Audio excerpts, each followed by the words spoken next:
This is Jonathan Lang of Fifth Pro Boxing Fans. We're at Peacock Gym today. With me, Too Sharp, Denzel Bentley. How you doing, Denzel? I'm good, thanks. How you doing? All good, all good.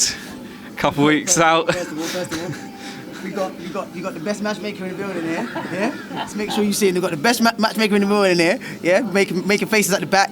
Ed Muscat, Muscle Muscat. Yeah. Just letting you guys know. If you need a matchmate, call him. Little plug for you there. Oh, okay, so December 21, not too far away. Fourth fight this year. Any idea on the opponent? No idea yet, but it should be an opponent. It should be a meaningful fight. It should be an opponent that's coming to bring it. So I'm training hard. I'm enjoying training. Whoever it is, then we just have to get ready for the minute. What's it like fighting on a show sort of just before Christmas? Obviously means you get Christmas off. I mean, that must be extra motivation. You know what it is, yeah? The last 2 years I think like not too close to Christmas, but in December. So I've had a longer break. So right now it's like I'm just itching to go, like, because I'm just so used to fighting like the first week of December on the Peacock dinner show where the boys will be at next week. But now it's out on the 21st. I've got a couple more weeks to grind it out, but after that I'll be alright and enjoy my Christmas, and I ain't got to starve myself throughout Christmas to wait for next year or something like that. So I'm good. I saw you at York Hall a couple of weeks ago, Danny Dignam, Conrad Cummings. I think it's WBO European middleweight title. How sort of far are you off that level? Is that a possible fight you'd like? I'm at that level. I'm not far from that level. I just got to get in the ring and prove it. I'm at that level. It's just getting the fights to show that I'm on that level, to actually solidify that I'm on that level. But yeah, no, I wouldn't fight Danny Dignam now. That's my mate. You know what I'm saying? Like, we spar a lot in here. It would just, I don't know. There'll be no reason to just call him out for that kind of title. But listen, he's in my weight class. If we come across later down the line when we're both doing well and stuff like that, then it'll be a good fight. But we're friends, innit? So there's no need to call him out for the little WBO European title. You know what I'm saying? So, but he is a good fighter, and I enjoyed that fight as well. That was a good fight. Another fight we spoke about before was Felix Cash and Jack Cullen. Yeah. I remember you saying you weren't going to call them out either. So if you get on with them, what did you make of that fight? That was a good fight. Well, I don't think I said I get on with them, 'cause I don't really know any of them. I don't know Felix or Jack Cullen, but it was a good fight. I told you I was watching it as a fan, and I fucking enjoyed it. That was a good fight. But that's a fight I'd take whenever it comes up. If it does ever come up, I'll take that fight as well. Yeah. Another person we spoke about off-air, Liam Williams. He's on the same bill as you. Looks like he's going to fight in a final eliminator for the WBO title. That would be against Demetrius Andrade. How would you see that fight playing out? With the fight against Demetrius Andrade, if he comes across this, Demetrius Andrade he's a different caliber to Liam Williams. I ain't gonna lie, Liam Williams is a good fighter, but Demetrius Andrade would beat him. It could be a good fight in that, but I just think his skill level is just a touch above Liam Williams. Last time I was here, it was just before Canelo and Kovalev. I remember you saying you're looking forward to that fight. Canelo's stunning knockout in the 11th round. I mean, were you expecting that? That's the maddest thing. The maddest thing is everyone kept talking about his body shots. He's got something to the body, body.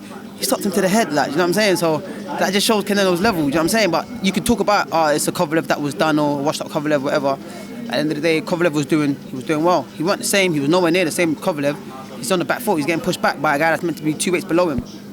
So you could see that it's not the same Kovalev. Yeah, he is older, but it was still a good performance. It's still a good win, and now he's a 4-time world champion. So you can't take that away from him. Saturday night, Joshua against Ruiz, the rematch. How do you see that fight playing out? That fight there that fight's got me rattled. I don't know what's gonna happen. Like, I want AJ to win. I like his personality. I like his persona. I think he's a good guy. I think he deserves the win. I think it's better for the country if he does win, because like, he put British boxing back on the map. So I just feel like just keep carrying the torch. You know what I'm saying? But Ruiz is a dangerous fighter. Like, he's a dangerous fighter. Now he's got the more titles in his hand. He's gonna make sure he don't lose them, because he's still got a point to prove here. It's not just AJ that has a point to prove. It's also Ruiz. He's fighting for a meaning. He's not happy with just winning the titles. He hasn't accomplished his goals yet. He wants to remain champion and show that it weren't a fluke. So he's a dangerous fighter because he's got motive.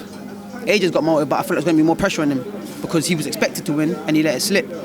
So I feel like he's going to go in the ring with a little bit of weight on his shoulders. It might not be fair, but that's just what it is. And Ruiz is still being underlooked, if you know what I mean, like, or overlooked, I should say. But he's dangerous, and I think he can win again. But I think the only way AJ wins is to knock him out, and I hope that's what he's trying to do, because Ruiz is technically the better boxer, if I'm being honest. That's quite interesting, because a lot of people I've spoken to have saying keep it long, win on points, but you think AJ has to knock him out? Nah. Listen, yeah, I've been watching Ruiz for a while, and I thought he was sick. I didn't think he'd be AJ. I'm not gonna lie to you. I didn't think he'd be AJ. I thought he'd give AJ a little bit of trouble in the first couple of rounds. AJ's gonna knock him out. I've been watching him from before he fought Parker. I've heard about him, I should say. Watch the Parker fight, and the way he fights, you try to box on the back foot, he's gonna close you down. He's just gonna walk forward and close you down and make it difficult for you to move for the whole fight. Because as you know, we've seen AJ gas out. Is he fit enough to move for the whole round? He's got a lot of muscle in him. He's a big guy. Big guys don't really move. That's why Tyson Fury is like one of a kind. So he keeps moving around like that. He's gonna gas out, and Ruiz would eventually catch up to him. So I just think he's got to go in there and knock him out. I'm not gonna lie to you. You can't outbox Ruiz, man. He'll close you down. That's my assessment on it anyway. Just going back onto Canelo Alvarez, obviously we saw him move up to light heavyweight. What does he do next for you? He could come back to middle, super middle, go up to cruiserweight. There's talks of where do you think Canelo goes from here? Listen, Canelo can do whatever he wants. He's the best fighter in the world. For me, Crawford's my favourite fighter, and I had him pound for pound number one. But after that performance, Canelo is the best fighter in the world. He can do whatever he wants. If he wants to go up to heavyweight, fuck it, give him a try, give him a shot. I'll probably bet on him to win. But nah, not heavyweight, but Canelo can do what he wants, man. He's in that position where he calls the shots, similar to that when Mayweather was about. You can call it cherry picking, can do whatever, but as long as he's making history and accomplishing his goals, you can't knock him, man. So whatever he does, it'll be exciting. I'll be watching. So, yeah. Finally, give me a prediction for your fight. I believe you go 12-0 if you win this fight. Yeah, just give me a prediction. A win. A spectacular win. Don't know how, but I'm winning. Excellent. Denzel Bentley, wish you all the best ahead of December 21st, and we'll catch up just for them. Nice one, thank you, man.